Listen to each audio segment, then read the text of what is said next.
Hi friends. ఈరోజు మనము cross selling అంటే ఏంటి తెలుసుకుందాం. సో, సెల్లింగ్ అంటే ఏంటి? ఫర్ ఎగ్జాంపుల్ మీరు ఒక బట్టల షాప్ పెట్టారు. ఓకే. సో, మీ ప్రైమరీ ఏంటి? మీరు బట్టలమ్మాలి. ఓకే. ఇది నార్మల్ సెల్లింగ్. బట్టలతో పాటు అడిషనల్‌గా మీరు పెర్ఫ్యూమ్సు, బెల్టు, ఇంకేదైనా వాచెస్ ఇలాంటివి పెట్టి కస్టమర్‌కి కనుక అమ్మితే అది క్రాస్ సెల్లింగ్ అవుతుంది. ఓకే. సో, మీ ప్రొడక్ట్స్‌కి కాకుండా అడిషనల్ ప్రొడక్ట్స్ కూడా కస్టమర్‌కి మీ ఎగ్జిస్టింగ్ కస్టమర్‌కి అమ్మితే దాన్ని క్రాస్ సెల్లింగ్ అంటారు. మరి క్రాస్ సెల్లింగ్ అనేది బ్యాంక్‌లో కూడా ఉంటుందా అంటే యెస్ ఉంటుంది. ఫర్ ఎగ్జాంపుల్ మీరేం చేస్తారు? ఒక కస్టమరు ఒక సేవింగ్స్ అకౌంట్ ఓపెన్ చేయడానికో, ఫిక్స్డ్ డిపాజిట్ ఓపెన్ చేయడానికో మీరు బ్యాంక్‌కెళ్తారు. కానీ మీకు అక్కడ ఏం చేస్తారంటే ఫ్రంట్ డెస్క్ స్టాఫు మిమ్మల్ని కన్విన్స్ చేసి మీకు క్రాస్ సెల్ చేస్తారు. మీకు ఎక్స్‌ట్రా డెబిట్ కార్డ్ ఓకే. మీ ఫ్యామిలీ మెంబర్స్‌కి డెబిట్ కార్డ్ తీసుకోండి. ఆటో లోన్స్ తీసుకోండి, క్రెడిట్ కార్డ్స్ తీసుకోండి, మ్యూచువల్ ఫండ్స్ ఇన్వెస్ట్‌మెంట్స్ తీసుకోండి, ఇన్స్యూరెన్స్ పాలిసీస్ తీసుకోండి. వాటి యొక్క బెనిఫిట్ చెప్పి మిమ్మల్ని కన్విన్స్ చేసి మీ చేత ఆ ప్రొడక్ట్‌ని కొనేటట్టు చేస్తారు. దీన్ని క్రాస్ సెల్లింగ్ అంటారు. సో, ఈ క్రాస్ సెల్లింగ్‌లో రకరకాలు ఏముంటాయంటే బండిల్ ఆఫ్ ప్రొడక్ట్స్. ఈ 10 ప్రొడక్ట్స్ తీసుకుంటే మీకు ఈ బెనిఫిట్ ఉంది. రికమెండెడ్ ప్రొడక్ట్స్ మీ ఏజ్‌ని బట్టి, మీ ప్రొఫెషన్‌ని బట్టి కొన్ని ప్రొడక్ట్స్ మీకు అమ్ముతారు. కాంప్లిమెంటరీగా కొన్ని ప్రొడక్ట్స్ అడుగుతారు. సబ్స్క్రిప్షన్స్ ఇస్తుంటారు.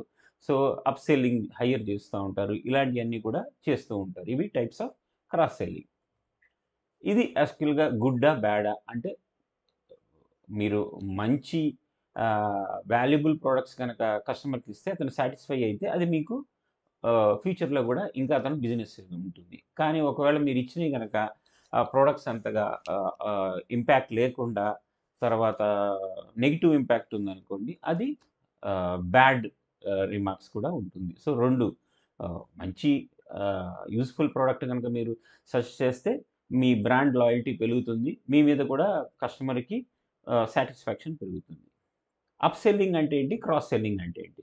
ఈ కింద మీరు ఎగ్జాంపుల్‌లో చూడొచ్చు. నేను ఒక కేఎఫ్‌సి గాని, ఎక్కడ గాని ఎళ్ళినప్పుడు నేనొక బర్గర్ తిందామని ఎళ్ళాను. అయితే అక్కడ ఫ్రంట్ ఎండ్ స్టాఫ్ ఏం చేశారంటే, "ఏవండీ ఒక బర్గర్ తీసుకోవద్దు. దీంతో పాటు ఫ్రెంచ్ ఫ్రై, కూల్ డ్రింక్ తీసుకుంటే మీకు బెస్ట్ ప్రైస్‌లో వస్తుంది" అని మిమ్మల్ని బర్గర్‌తో పాటు French fry and cool drink కూడా అమ్మిచ్చాడు. ఇది క్రాస్ సెల్లింగ్.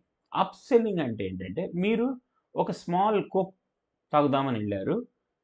కస్ట్ అతను ఫ్రంట్ ఎండ్ స్టాఫ్ ఏం చేశారంటే, మీరు అదేంటి 100 ఎంఎల్ స్మాల్ తీసుకుంటే మీకు రూ. 50 అదే రూ. 100లో 300 ఎంఎల్ వస్తుంది అని మిమ్మల్ని కన్విన్స్ చేసి, మీ చేత పెద్ద లార్జ్ కోక్ కొనిపించాడనుకోండి. అది అప్ సెల్లింగ్.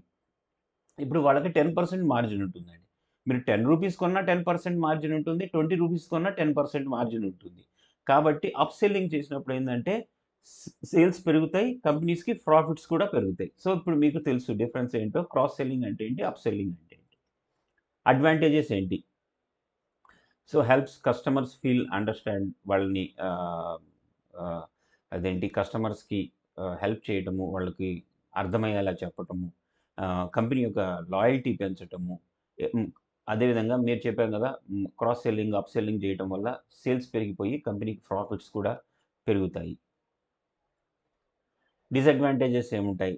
అదే మనము గనక సరిగా ప్రొడక్ట్స్ సజెషన్ ఇవ్వకపోతే అది నెగెటివ్ ఇంపాక్ట్ ఉంటుంది. కస్టమర్ రిలేషన్‌షిప్పే దెబ్బతినే ఛాన్సెస్ వస్తుంది. అలాంటియన్నీ చూసుకొని జాగ్రత్తగా మనము క్రాస్ సెల్లింగ్ చేయాల్సి ఉంటుంది. సో, ఎలాగా సక్సెస్‌ఫుల్ అవుతాం క్రాస్ సెల్లింగ్‌లో? సో, ఫస్ట్ మనము కస్టమర్ యొక్క నీడ్స్ అర్థం చేసుకోవాలి. తనని మోటివేట్ చేయాలి. ఆ ప్రొడక్ట్ గురించి నాలెడ్జ్ చెప్పాలి. సో, ఆహ్, గుడ్ కస్టమర్ రిలేషన్‌షిప్‌ని బిల్డ్ చేయటం వల్ల మనము క్రాస్ సెల్లింగ్‌లో సక్సెస్ అవుతాం. ఎగ్జాంపుల్స్ ఆహ్, ఒక సేల్స్ పర్సన్ ఒక షర్ట్ కొందామని ఒక కస్టమర్ వస్తే తనకి ఒక బెల్ట్, టై గూడా అమ్మాడు. ఇది క్రాస్ సెల్లింగు. దీనివల్ల ఏమవుతుంది సేల్స్ పెరుగుతుంది, ప్రాఫిట్ పెరుగుతుంది. మీరు మంచి ఐటెమ్ గనక సజెస్ట్ చేస్తే నెక్స్ట్ టైమ్ యెస్ ఇతను బాగా సజెస్ట్ చేస్తున్నాడు. ఈ షాప్‌లోకెళ్ళి కొనాలి అన్న లాయల్టీ పెరుగుతుంది. ఛాలెంజెస్, రిస్క్స్ ఏముంటాయి? అంటే క్రాస్ సెల్లింగ్ బ్యాంక్స్‌లో జరిగినప్పుడు రెగ్యులేటరీ కంప్లెయింట్స్, కొన్ని అనాథరైజ్డ్ ప్రొడక్ట్స్ మనం అమ్మకుండా చూడాలి. కస్టమర్ ట్రస్ట్ అండ్ సాటిస్ఫాక్షన్ మనము కంపల్సరీ మెయింటైన్ చేయాలి. డేటా క్వాలిటీ, సెక్యూరిటీ కంపల్సరీ ఉంచాలి. Okay. Technology and innovation, risk management వీటన్నిటిని జాగ్రత్తగా ఉంచుకొని, ఈ ఛాలెంజెస్, రిస్క్‌ని పెట్టుకొని మనము క్రాస్ సెల్లింగ్ చేయాలి. Thank you friends. నా వీడియో నచ్చితే లైక్ చేయండి. మీ ఫ్రెండ్స్‌కి ఫార్వర్డ్ చేయండి. నా ఛానల్‌ని